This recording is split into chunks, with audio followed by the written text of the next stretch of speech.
देखो ये कौन है? बंदर। काला बंदर। ये क्या है? दो बिल्ली बहन। क्या है? बिल्ली बहन है ना। इनके ऊपर अपन एक कहानी सुनेंगे, है ना? ठीक है। अच्छा, एक काला बंदर था।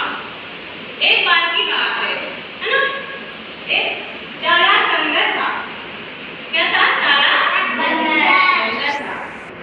काला बंदर था ना, तो वो पेड़ों पर क्या कर रहा था? उछल कूद।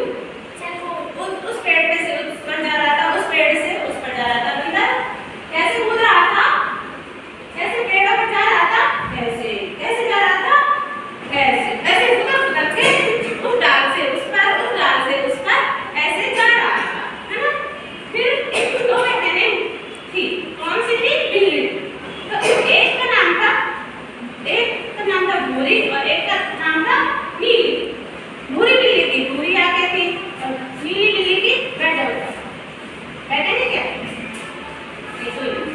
भूरी बिल्ली थी, भूरी